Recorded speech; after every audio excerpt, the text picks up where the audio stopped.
আসসালামু আলাইকুম রহমতুল্লাহি আবরাকাত। কি কারণে খালেদা জিয়াকে গণতন্ত্রের মা বলা হয়? কেন ওনাকে আপোষহীন নেত্রী বলা হয়? কেন? ওনার জন্ম হয়েছিল ভারতের জলপাইগুড়িতে। ওনার জন্ম তখন ওই জায়গায় একটু হিন্দু মুসলিমের গ্যাঞ্জাম চলছিল।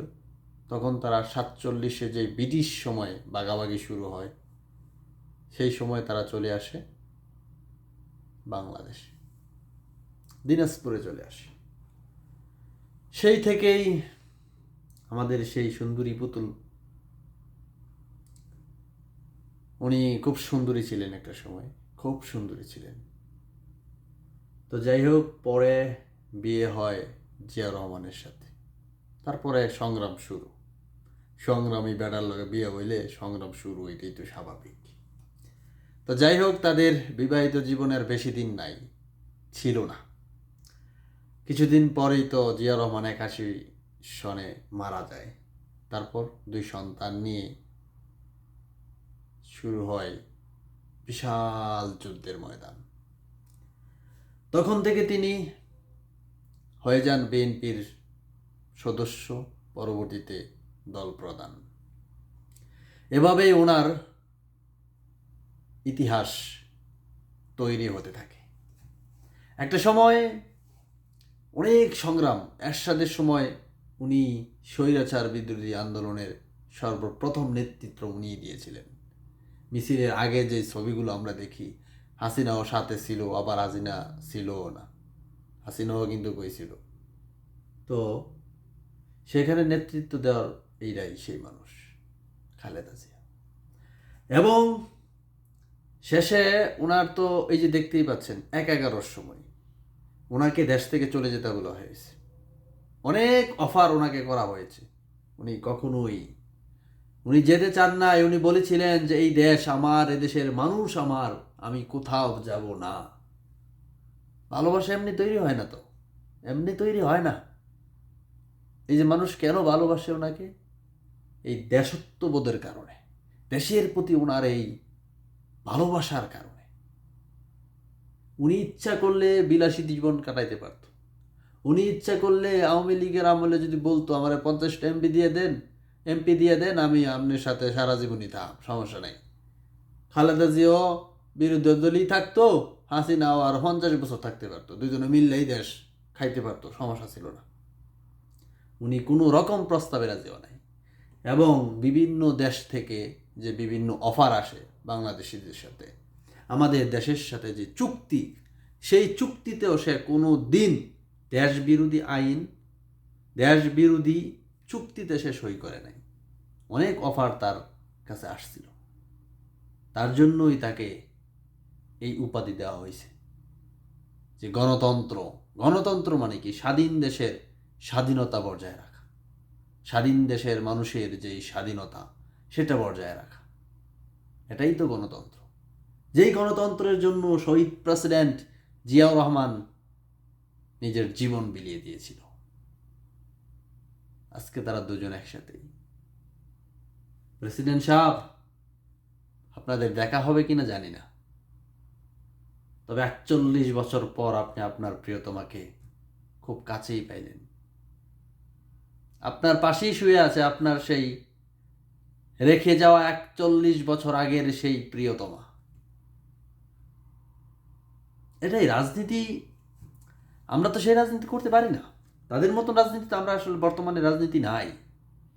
এই ভালোবাসার, দেশের প্রতি, জনগণের প্রতি ভালোবাসার রাজনীতি এখন নাই, তৈরি হয় না।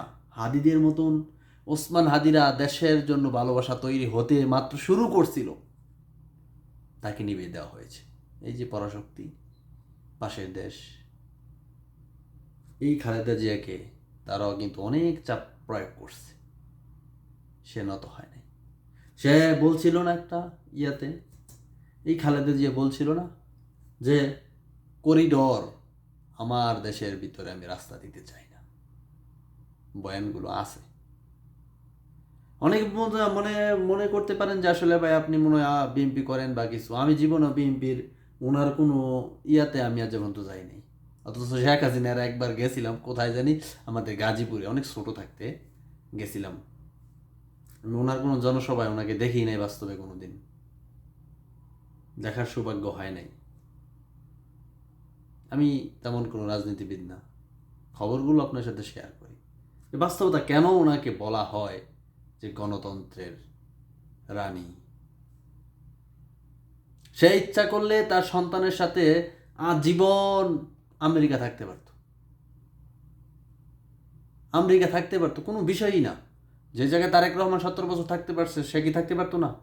কয়েকদিন আগে যে তাকে যখন কারাবরণ করতে হয়, সে নিজে চলে আসছে, আমি জানি আমার কারাবরণ করতে হবে, আমি এই দেশ ছেড়ে যাবো না, এই দেশ ছেড়ে যাবো না, সেটাই বলছিল। ভালোবাসা এমনি আসে?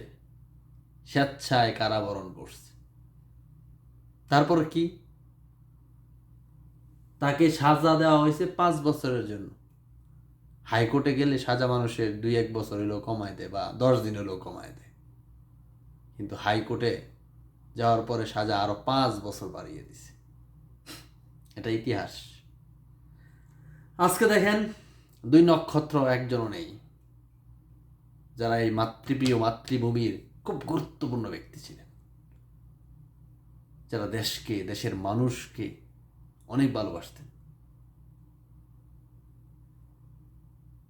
কেন জানি না, আমি ওনাকে জীবনে দেখি নাই, ওনার সরাসরি কোনো বক্তব্য আমি শুনি নাই, তারপরও কেন জানি চোখ জোরে অশ্রু চলে আসে।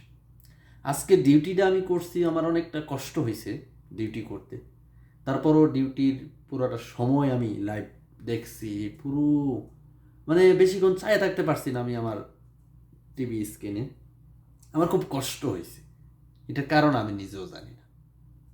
ওনার প্রতি ভালোবাসা কিভাবে আসলে এত তৈরি হইল সেটাও আমি জানি না। কিছু ভালোবাসা এমনই থেকে যায়, এটাই বাস্তব। দল যে যেই দল করে, এটা স্বাভাবিক।